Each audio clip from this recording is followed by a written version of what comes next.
Hello and welcome to Talkernate History, the alternate history podcast where we, Matt. and Max, talk about works of alternate history scenarios, and history in general.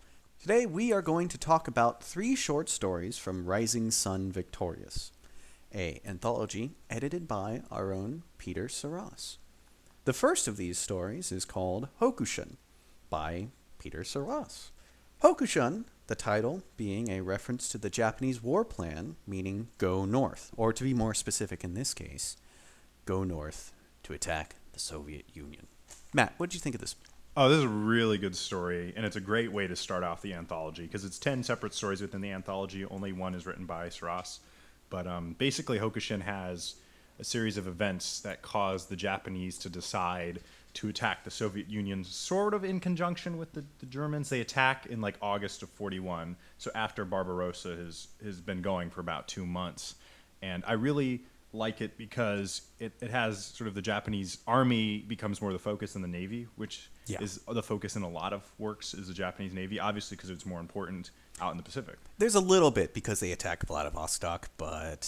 Yeah, they do like a Pearl Harbor style attack, but it doesn't matter because basically it's General Yamashita, and they attack the Soviets, and the Soviets are undermanned, and they fight back well at points, but eventually they're just overrun, and it ends with the sort of the defeat of the Soviet Union, and they're defeated in the West. So Moscow falls, Stalin is killed, the Japanese get a chunk of Siberia. Yes, and it's not that ridiculous either because, I mean, Japan did have a clash with the Russians earlier in the war. It wasn't an officially declared war, but it was a border conflict, so it's not that ridiculous. Well, they fought at Lake Kazan in 38, and then in 39 they fought the Battle of Khalkhin Gol, which is in the very eastern part of Mongolia, bordering Manchuria, which at the time was occupied by the Japanese, and that's actually where Georgy Zhukov, who became the great Soviet commander of World War II, that's where he made his name first and got on Stalin's radar.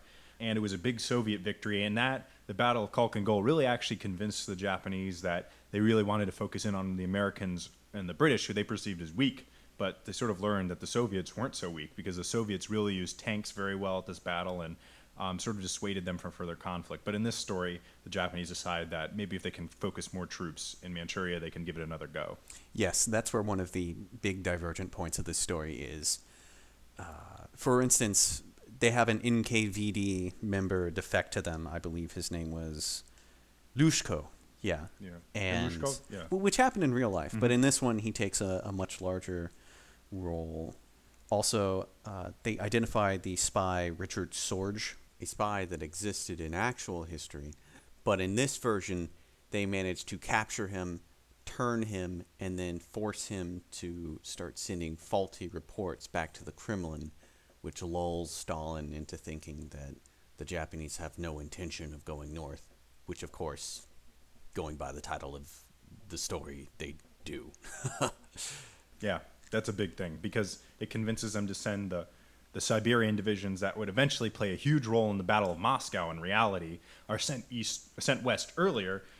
So they get lost in the pockets, the great pockets of Russian troops that were captured sort of west of Moscow in fall of 41. So there's no one left really to stop the Germans from overtaking the city. Yes, that's right. The Japanese snake up and take a portion of the Trans-Siberian Railroad, so they can't get to Vladivostok anymore, and which is quite important because the Allies were sending a ton of supplies through that port.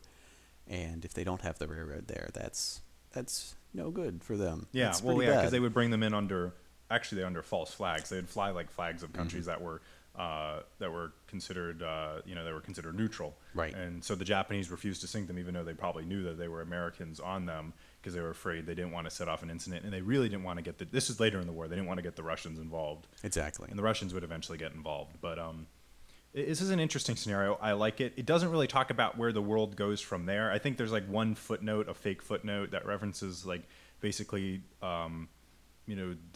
Roosevelt sort of sells out the Dutch East Indies to the Japanese because they want oil. Because I think that's one of my main problems with the scenario is, oh boy, they destroy the USSR. But the problem is that in 41, the Japanese attacked the U.S. for a large part because they needed more oil, and that's why when they invaded the Dutch East Indies were such a huge target. So this story doesn't really resolve that. I don't know how timber in Siberia is going to make up for that. Well, they say offhandedly that Siberia has a lot of resources there in that area, which is probably true. Oil, though, I'm not really certain. There certainly is oil there now. I don't know if they knew about it at the time. I'm pretty sure they did not know about it at the time. Exactly. And they don't get all of Siberia either. They get what's called the Maritime Province, which is that very far eastern chunk of Russia.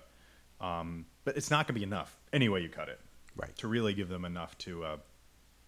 I don't know how that really... Like, you need the oil, and that issue is still there. That is the whole reason why they went to war in the first place, because America was blocking off their access to get oil because they could not continue to fight in China without a supply of oil, like to run their ships and transports and whatnot. So I don't really see how they win against the USSR without a steady stream of oil. Yeah, that's a problem. They're going to still have to deal with that. And I think the author sort of hand waves it a bit at the end by saying, like, the U.S. gives them access in exchange for not attacking them so they can focus on defeating the Germans. Yeah, I don't know about that. I don't know. It's hard to believe that exactly. But it's a good story overall, and it's well done. Yeah. And it shows that the Japanese... What I like about it is that almost every other scenario in the book has the Japanese fighting the Americans and the British in different ways or whatever. But I like that Hokushin sort of says, no, we're going to focus on the Soviet Union because people forget that the Soviet Union had been clashing with the Japanese those were two relatively big sparring sort of events in 38 and 39.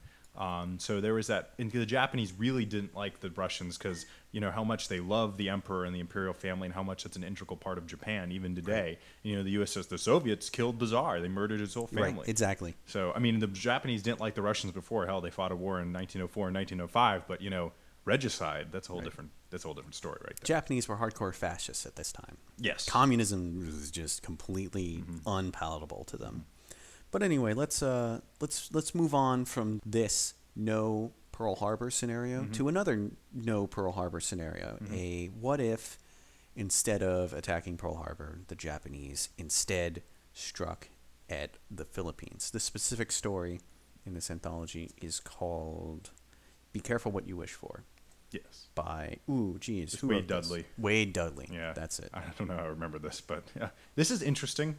This story, because it actually, the reason why there's just striking at the Philippines thing, maybe give you some background, is part of War Plan Orange. And if you don't know what War Plan Orange is, it was one of the several war plans developed in the interwar years by the U.S. military. Funny enough, you might hear about this, but the U.S., it had war plans for like every country. They had War Plan Green, which was for like Ireland. They had War Plan Red, which was for the UK. So that was like a plan to invade Canada and such. Well, I'm getting off topic. What I'm saying is War Plan Orange was the plan directed to dealing with the Japanese.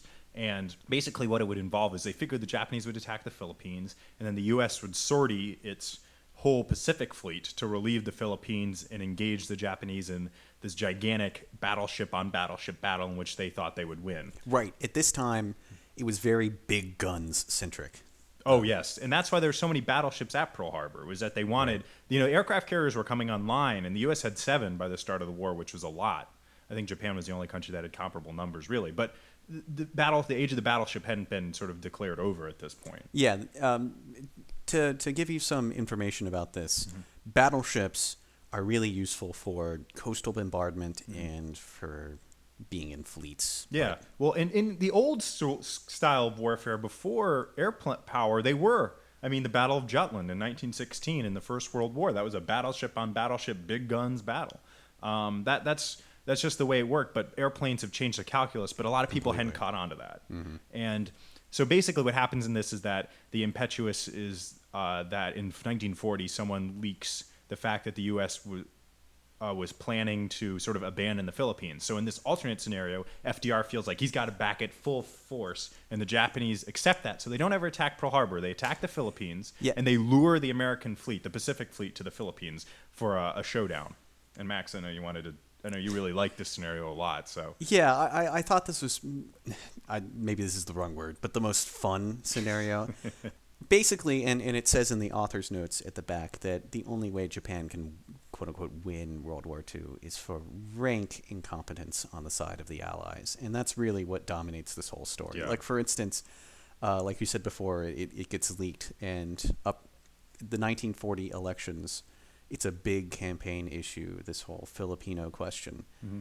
And like FDR is like, I will never abandon the Philippines. To the last man, we will defend it. Or there's several moments in the story where it's kind of like a wink and a nod. For instance, the USS Arizona sinks in shallow water in the Manila Bay. Yeah. And then there's a memorial there instead of at Hawaii. It's interesting because, how it happens is that the Japanese lure the American fleet to the Philippines and they obliterate it. I think it's Surigao Strait, which is down near the island of Mindanao in the southern Philippines. And basically they obliterate almost the entire U.S. fleet. And this causes the United States to sue for peace with the Japanese. Which is the really only way that Japan could ever win, is some kind of compromise victory like that. The Japanese were never going to push up to the American coast or do anything. Man in his high castle, not a realistic portrayal. That's the Philip K. Dick novel that's very famous as a work of alternate history. No, not real. It's the fact is that this is the only way you could really. The U.S. has to sue for a really quick peace because they've lost so many ships that there's no way they can really replace what they've lost. And it has to happen quickly. And this happens by like January of 42, so this is a huge disaster. Exactly. And without a big Pearl Harbor incident happening where like the Japanese strike at us unfairly and all that stuff, the American audience is not so rabid for vengeance. Yeah, exactly. And also, I think what it shows is that how Pearl Harbor was bad for the U.S., but it wasn't a huge disaster because I think out of the ships at Pearl Harbor, I forget the exact number. I think the Arizona, the Utah, and a couple other smaller ships were the only ships that were like lost for good. Like a lot of ships, or the Oklahoma too maybe, but a lot of other ones they were able to raise them or repair them in some way and put them to greater use. But see here, all of them, the Nevada, the Oklahoma, all of these ships, the Enterprise, the Yorktown, or not the Yorktown, the Lexington, all these ships are lost for good in deep waters, so they can't be recovered. And this cripples the U.S. Navy. So it's an interesting scenario. And like it has also at the end, it talks about, Winston Churchill talks about the bamboo curtain descending across Japan creates the greater East Asian co-prosperity sphere, which was what they called all their conquests, which is just, that's Orwellian in its level of newspeak. And it talks about other stuff later on. It hints at it, but it's very well done. It's probably maybe the best written of all the 10 stories in the book. I would totally agree. It's very well done. If you read in the footnotes of it, it sort of implies that there's a large nuclear assault on Japan later in 1953. Yeah, the 60-minute war led by the valiant revolution of Mao, Gandhi, and Ho. Yeah, Ho Chi Minh. All the great revolutionaries who rise up against Japan. Which is funny, but in reality, if that's how it worked, if that's how history had gone, you probably would have seen someone like that more favorably because I don't know what the U.S. opinion of Mao Zedong really was during World War II, but probably people would have said, well, is he fighting the Japanese? Yes. Oh, yeah. He's sort of our ally in a way, maybe not our closest one, but 40-some years we were at odds with the Soviet Union, but from 1941 to 45, they were our allies. Uncle Joe, sort of thing. So, Joe Stalin. And if you talk to people from that time who really remember it, they'll tell you that's how, I remember I've talked several times with someone I know who was of the age that they had living memory and good recollection of how people thought. He told me repeatedly that the U.S. we saw Stalin as a close ally, and maybe people higher up in government maybe saw issues on the in the forefront. So I know it's getting a little away from Pearl Harbor. But what I'm saying is that that's not inconceivable that the U.S. would be helping people like Ho Chi Minh or Gandhi or Mao Zedong in a case of a China or in Vietnam and in India under the thumb of the Japanese. And not to mention you mentioned Gandhi there. Oh yeah, that's right. Oh my God. As if Britain would give up all of India to Japan just to avoid. Because they do attack, because the Japanese attack the British in this. I failed to mention that. Sorry, I was sort of skipping ahead. But yes, India. So it's a whole of everything. India, Vietnam, Thailand, the East Indies, the Philippines, China. It all goes to Japan. I could believe maybe the Japanese wresting away Burma and Singapore and Malaysia, but all of India, can that Japanese control everything out to that point? That's a whole different question. Makes no sense. I'm glad you brought it up, Max. It's a good point to raise. Also, MacArthur gets court-martialed for Yes. his rank incompetence. Yes, it throughout. talks about the court-martial of Bull Halsey and the court-martial of Douglas MacArthur, because Douglas MacArthur does mess up pretty bad in this. He's a complete dumbass in this story. Yes. For instance, he sinks 6 transport ships that had been hastily made to look like aircraft carriers. So later, 6 Japanese aircraft carriers just appear out of nowhere and completely tear apart the U.S. fleet that arrives there. It's interesting. There's a lot of great stuff in this story. I highly recommend it. Yeah, it's a good read. Lot of fun. And Wade Dudley, he's also in Hitler Victorious. He writes a story in there, and that's also naval focused. I think he's a naval historian. Very well done. So I think the next one we're going to talk about, and the final story for today from this anthology, is Frank Shearer's Pearl Harbor Irredeemable Defeat. And this asks the question, what if a third wave goes in at Pearl Harbor, which is probably the most common question that people raise about the issue of the battle itself. Absolutely. And it's a very interesting question because there's a lot of things the Japanese did that day that if they had just gone a little bit different could have changed everything. They sink the U.S. carrier Enterprise, but not in Pearl Harbor. That's right. For in some deep reason, water. they find it outside of Pearl Harbor and they sink it there, which is in deep water again, which is a problem. So there's no recovery of the ship. Yeah, I think the U.S. resists a little bit more strongly. The That's Japanese right. and they get a little bit more foreknowledge ahead of time. So yeah, I don't think they detect them coming earlier or no, they get a phone call from America. It's like, hey, watch out. They're coming for you within the next 2 hours. Yeah, or but so. Basically, because of all this, Chuichi Nagumo, who is the commander of the Japanese fleet at Pearl Harbor, decides I'm going to send in a third wave, and the third wave does a lot of damage because they sink the Nevada in sort of the entrance of Pearl Harbor because the Nevada manages to get underway, which it did in real life, but in this one they catch it later and they sink it and block off the whole harbor. They also destroy the dry docks. They hit the magazines. The magazine stores on land. They hit the fuel tanks. They actually kill Husband Kimmel, who is the superbly named commander at Pearl Harbor.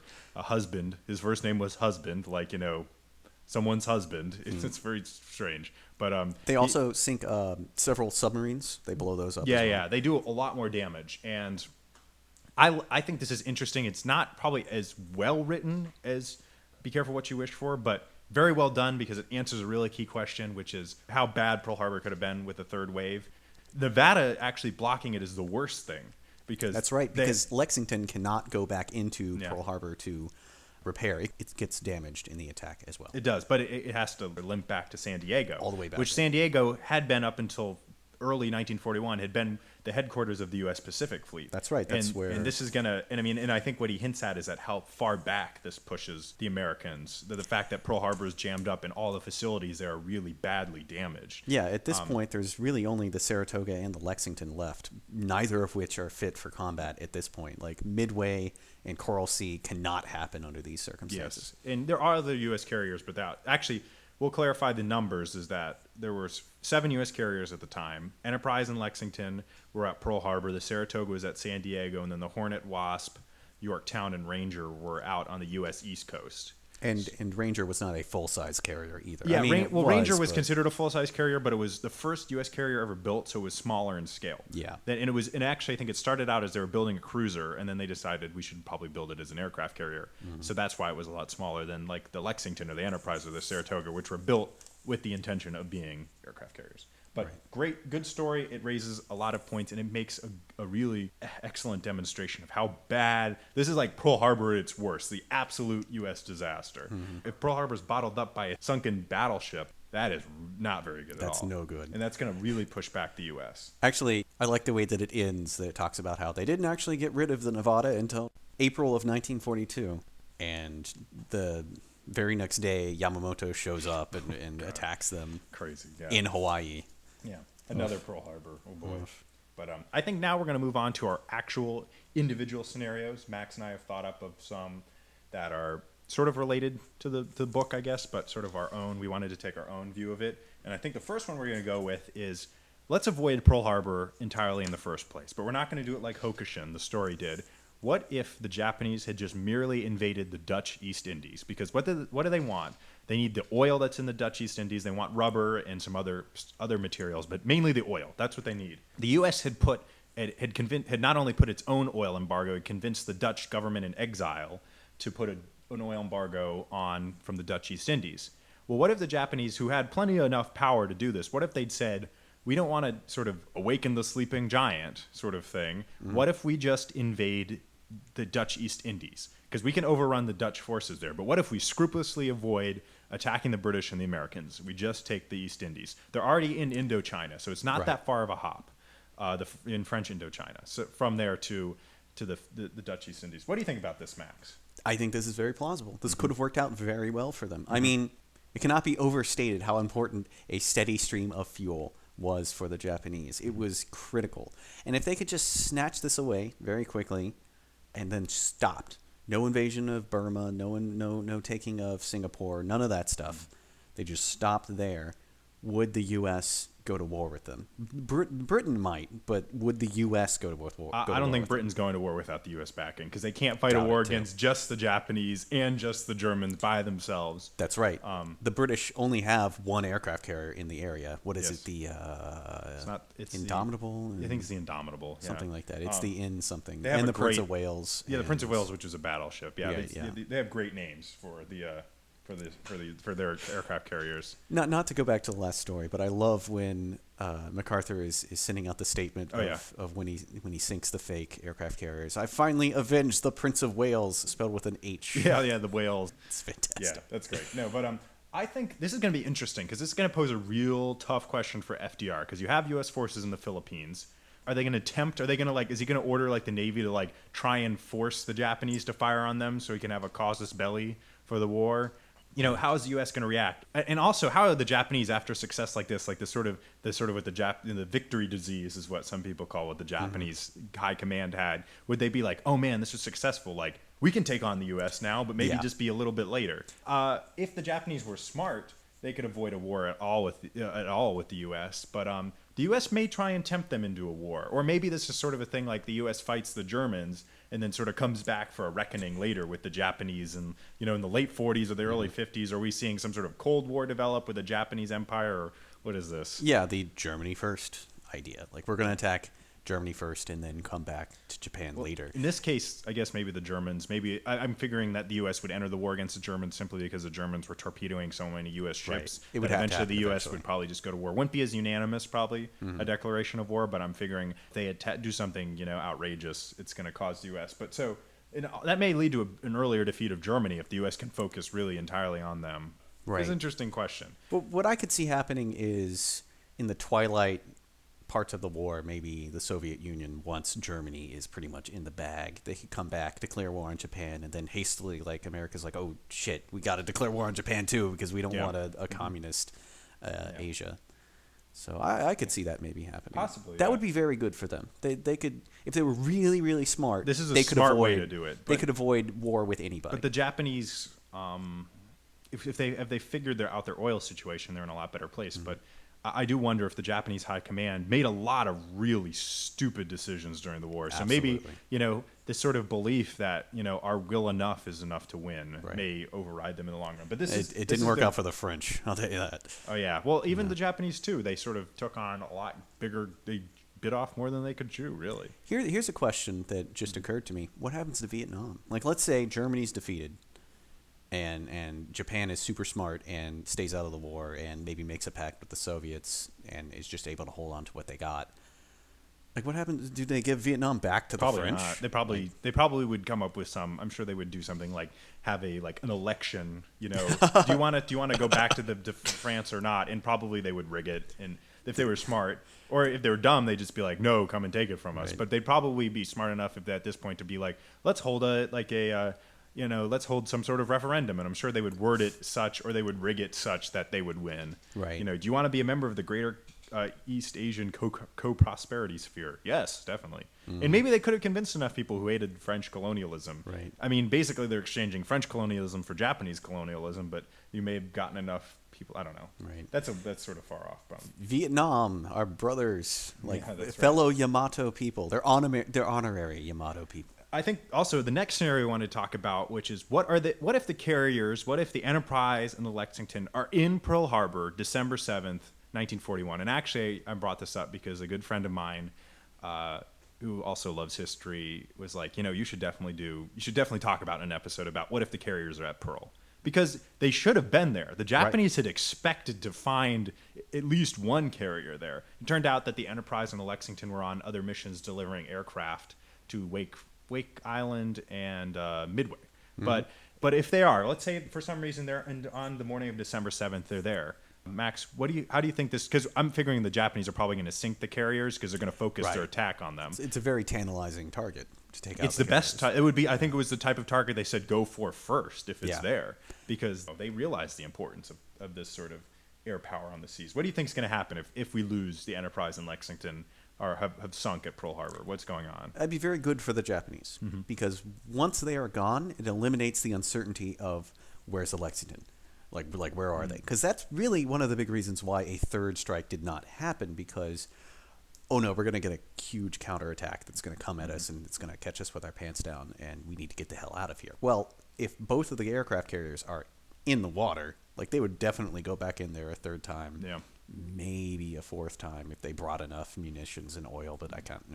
Maybe. But I thought, it's bad for the U.S. But it's not. It doesn't end the war because, as we said earlier, there would still be 5 carriers left. You'd have one in the Pacific, the Saratoga at San Diego, and the Yorktown, the Wasp, the Yorktown, the Hornet, and eventually the Wasp would eventually come to the Pacific. So those carriers can come too. So a Midway-like battle could have happened, and the Americans still could have won. I think it would have slowed down. It would have hit the U.S. pretty hard to have lost 2/7 of its aircraft carrier force in a very quick succession. But I don't think it kills U.S. momentum, but it may slow it down even more than a loss at Pearl Harbor, because as bad as the Arizona was, as bad as losing the Oklahoma were, losing those ships, they weren't carriers. They were older battleships, and but losing 2 aircraft carriers would be devastating. Even losing one, even if let's say the Enterprise or the Lexington had been in port, but the other one hadn't.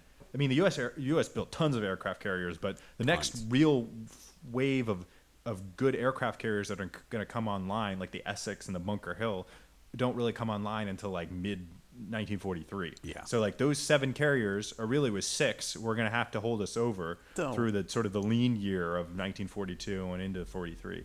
Don't forget, both these ships would have been sunk in shallow water, so they could have. They might have gotten completely. Well, it depends on how heavily damaged they are. Right. So there's a potential. Actually, if they'd been sunk, true, but I figure the Japanese would have pounded it more. So maybe if it'd taken a few torpedo hits and it's sunk, you could recover it. But if it's taking a lot of bomb hits, maybe even still, then it could be recovered. But it could take a year to repair. Exactly. Because if they really ripped it up with lots of bombs and torpedoes, it may be lost. And if it isn't, it's going to take a while. It's going to be out of action. Plus, I'm sure that the United States would probably push up the development of these aircraft carriers a lot faster if they had only 2 in the Pacific. Plus, they would have brought all of them from the Atlantic. Yeah, they probably would have left the Ranger. They would have left some sort of, something. Or they may have relied more heavily on escort carriers. Yeah.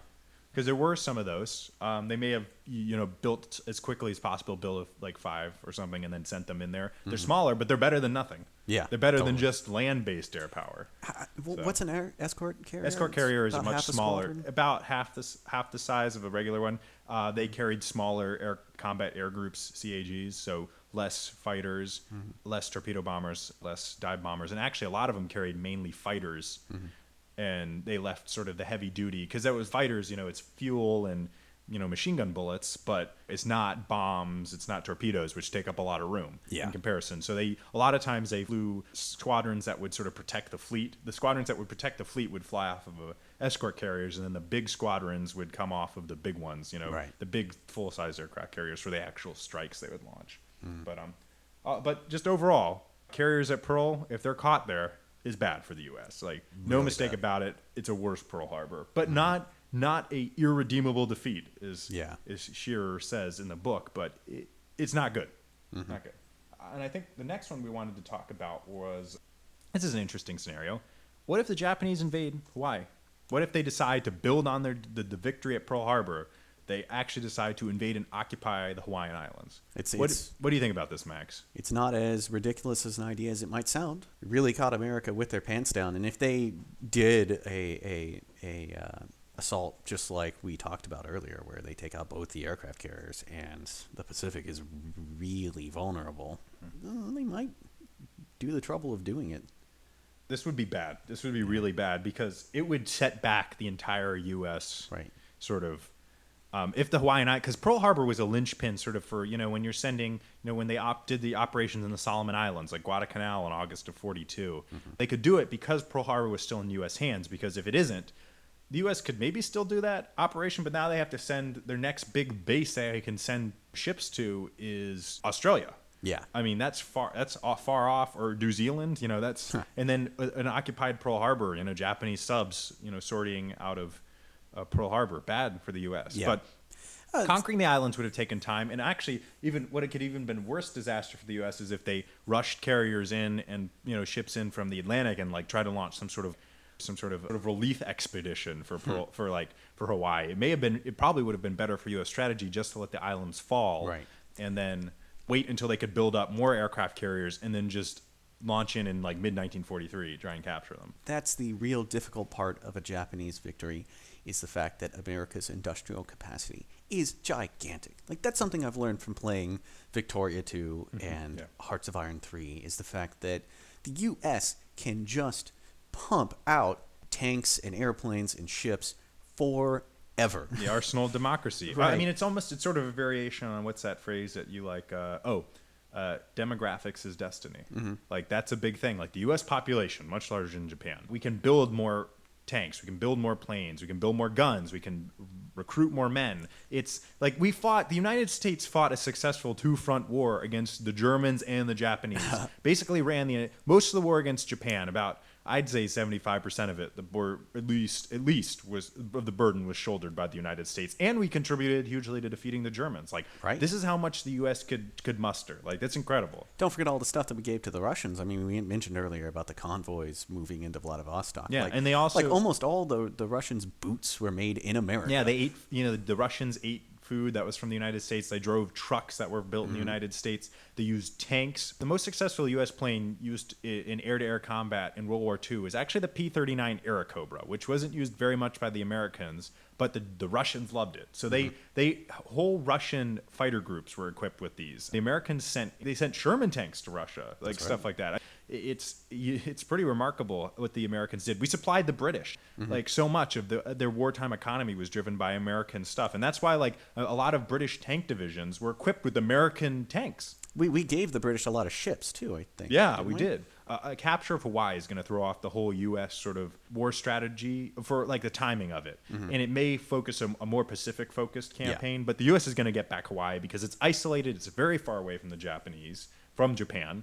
I think in the long run, the Japanese would find it would be a really bad idea. So after Pearl Harbor, Japan is basically destined for defeat. Like, it's going to lose eventually. Like, there's really no way they can. Yeah, win I mean, at that point. even a Japanese victory at Midway could be reversed. There's even a whole book called MacArthur's War in which the Japanese win a huge victory at Midway, but the U.S. eventually manages to sink most of the Japanese carriers near Guadalcanal. So basically, the U.S. still wins.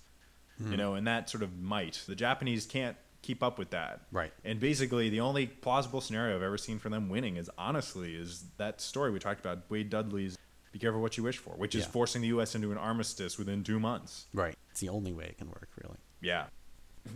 I'm realizing after listening to these, we say we're not deterministic, but a lot of the stuff we say sounds deterministic. And we're trying to reinforce we're not. We're not saying that history was absolutely going to end up one way, but when you look at stuff like this, it's just hard to see where the Japanese can come up with a way around it, because that's the way modern warfare is fought. That's what makes really good alternate history so interesting, is the fact that it takes that into account. It takes into account reality. And a lot of, like, if you read about, what everyone thinks like alternate history is that it has to be the exact opposite. So the U.S. wins World War II. So any alternate history has to be the Germans win or the Japanese win. And good alternate history, a lot of it isn't that way. A lot of the best alternate history has the U.S. still winning, just in a different way. Right. Like there's a really good one in which Japanese invade Australia, but the U.S. still ends up winning the war. The Americans and the British defeat the Japanese, and it's really well done. But just the point is that the exact opposite effect doesn't need to happen for it to be alternate history. The Germans don't have to win the war. The Japanese don't have to win the war. Right. There could be a different route to it, an easier route, a harder route for the U.S. winning. But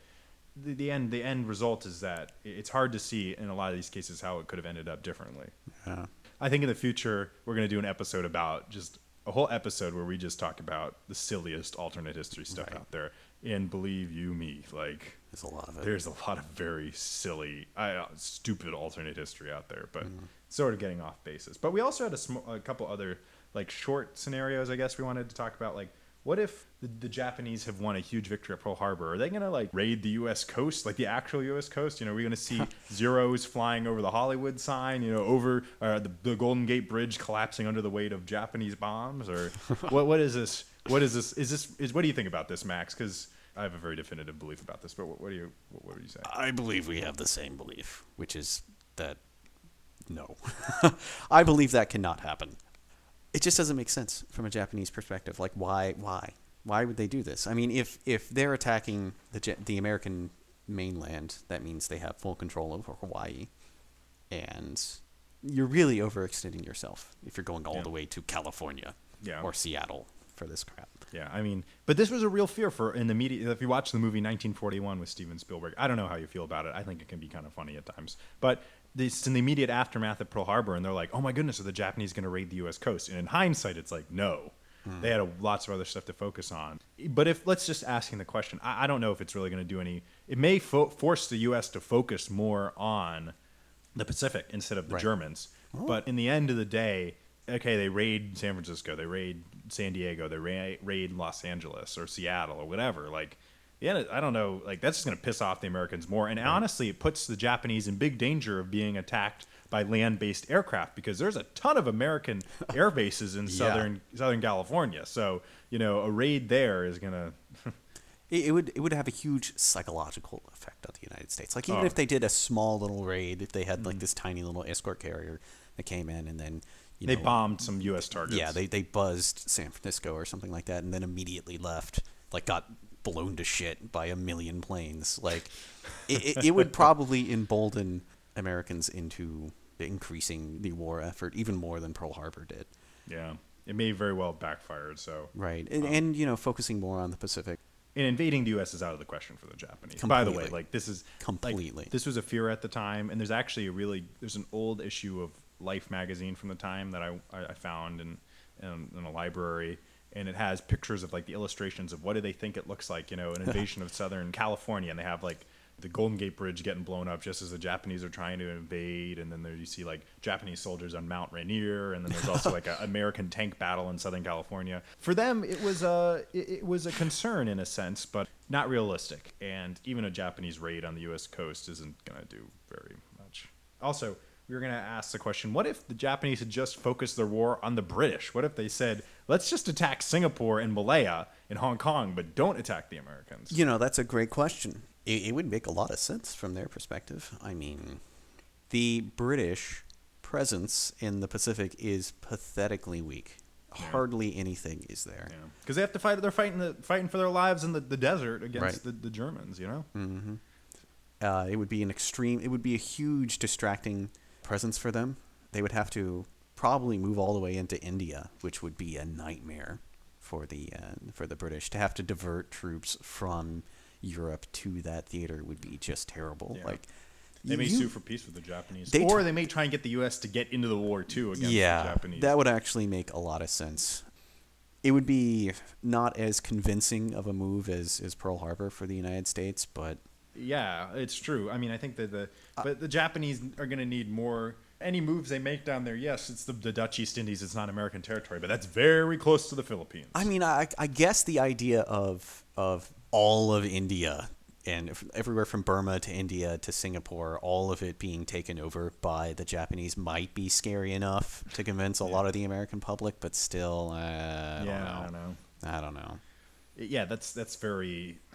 It's hard to see if that's a real like possibility. But I mean, it would have been interesting. Would have prevented the Americans? It's a hard question to answer. How is FDR going to react? Like, is he going to feel like Churchill certainly is going to be telling him, you know, you need to get involved. Like, you need to. America needs to strike Japan or something. You know, it might be a inoculation against the victory disease. Like, they might just get a little bit of taste of combat, a little bit of naval victory, a little bit of land combat to tide over the extreme militarists and the Japanese, and maybe that would be enough. I don't know. Maybe after that, for the short term, perhaps. But I feel like, again, here we go with the deterministic thing. But like, I feel like it's hard to see that the way that the sort of the attitudes the Japanese military and the government had at the time, like that they weren't going to be pressing a full war with the United States because they thought they could win. So why are they so obsessed with attacking Western powers? I mean, do they think that it's either kill or be killed? Like they're just going to get murdered by them eventually? I think it's kill the sort of kill or be killed thing. And I also think it was a real concern. We don't get them now when they're weak. Like, what if the war ends, they've defeated the Germans, and they've come back, Yeah. Like, it's, the Americans they saw as an intrinsic threat because the Philippines is very close to Formosa, which what Taiwan was called at the time. It's very close to China. It could threaten that sort of line of, even if they take the Dutch East Indies and Malaya, the Philippines forms a relatively narrow chokehold. Like it's not that far. Planes from Clark Field can interdict most of their sea routes, and American submarines based at Subic Bay could interfere with stuff like that. So I think they saw, especially the Philippines, as sort of it's such a huge jumping off point for the Americans to sort of strangle. It's such a huge salient in the Japanese sort of armor that the territory they would have, that they feel like, I feel like they would have tried to fought the Americans at one point or another. But if the U.S. has the atom bomb, it's going to be a problem for them as long as they have a way to deliver it. I guess that's a very good point. Even a post-war Japan would be surrounded by all these big Western powers that are, have they got a real bee in their bonnet about Japan wanting to get back at them. Yeah, and also, like, let's say Japan doesn't go to war with the United States and Britain. Like, let's say the U.S. and Britain defeat Germany eventually. Who's the next enemy? Japan. Right. It's not the Soviet Union. Yeah. Really. Like, as long as there's sort of a fascist sort of government, the focus is going to be on. Absolutely. It's going to certainly be on them. A former ally of the Nazis. I guess one quick little thing that we could talk about is, what if the Japanese never entered the tripartite pact? Do you think that could have had? Like, do you think the Japanese would have been smart enough to realize the writing on the wall? Like, these guys are not the types you want to associate with. Maybe, but like, you got to see the way that you got to think like the way people are thinking in the 30s, and the Germans are an increasing power. They look stronger every day, sort of thing. Why wouldn't they? And they have similar sort of governments. They're both fascist, military-driven governments. That's true. It's hard to see that in hindsight. Historians can say the Germans are doomed from 1938 or whatever you want to say. From the second Hitler stepped into power, they were doomed. You could say that, but the thing is that we have hindsight to help us, and they didn't at the time. And the Germans looked like a rising power. France and Britain were on the downturn. America was enveloped by the Depression. The Soviets are sort of this hermit kingdom, and no one knows what they're doing, and everyone hates them. The Americans don't really like them. The French don't like them. The British don't trust them. I mean, you've got the Germans, you've got issues in Eastern Europe, and you've got Spain is embroiled in a war, and Italy's under this fascist dictatorship that no one can really figure out. This is very much of an enigma. In a world that was very much racked by confusion and uncertainty, it's hard to see that the Japanese not aligning with the Germans. But it doesn't even really matter, because someone once said that you could almost break up the war in the Pacific and the war in Europe are just two separate campaigns that make up one big war. The Japanese and the Germans didn't cooperate really on anything. There was times when they were suggested that they maybe try and link up in the Middle East, but like, that's ridiculous. Like, it's just not going to happen. I mean, it's so confused that the Germans were actually helping the KMT, the Chinese government, for a long while, all the way up until the Marco Polo Bridge incident. Like, they were giving them troops and not troops, but I mean, they were giving them training. They had advisors. There were German advisors for Shanghai Shek's troops. It's fascinating that sort of. I'm not surprised that the Japanese, that was their natural allies. It wasn't really the British, It wasn't the Americans. It certainly wasn't. The Americans were their main rival. That was the real worry for the Japanese. Honestly, was the U.S. more than anyone else, because the U.S. was growing and not expansionistic, but like the Britain, they could see that sort of the imperial flame was sort of dimming in the aftermath of World War I. It's not gone, but it's dimming. But America is a powerful nation, and it's a threat to Japan, especially because it has the Philippines, and especially since the U.S. has interests in China. So. Right. And who's the Americans going to side with, the British or Japan? Like, they're definitely going to sell out Japan before they sell out the British. Yeah. Mm-hmm. Yeah. It's interesting, and I don't want to say inevitable, but it's natural. It's natural that the Americans and the Japanese sort of, I guess, because of their interests are naturally competing, is what I want to say. And so it's not surprising that the Americans and the Japanese were going to come to blows in some sort of way. I think we're finishing up for today, but we want to say that next week, or not next week, depending on our schedules, but next time we meet to discuss alternate history, we will discuss alternate new worlds. Yeah. So this is taking a little bit different spin for us. This isn't exactly military history. Can the Native Americans repulse the initial Spanish landings? What if Christopher Columbus never makes it to, the New World and stuff like that? How does that sort of, how does that work? All exciting questions that we will find answers to next time on Talkernate History. And by the way, here on Talkernate History, we're not perfect. We're not historians. We make mistakes. And, we say things that are maybe not 100% right. And when that happens, if you ever feel like you disagree with us, or you feel like we got something wrong, or hey, just want to say hello, contact us at talkernatehistory@gmail.com. Yeah, please. We'd love to hear from you. And if you have any ideas for future episodes, we'd love to get them. Because, we can think up of a lot of stuff. But, if you can think up of something really interesting and we like it, we'll totally do an episode on it. Because we're always looking for this. Yeah, please let us know what you think. We'd love feedback because we want to build on this. And anything we can hear is great. Yeah, absolutely. Great. Well, this is Matt signing off. And this is Max signing off. Hey, see you later, guys.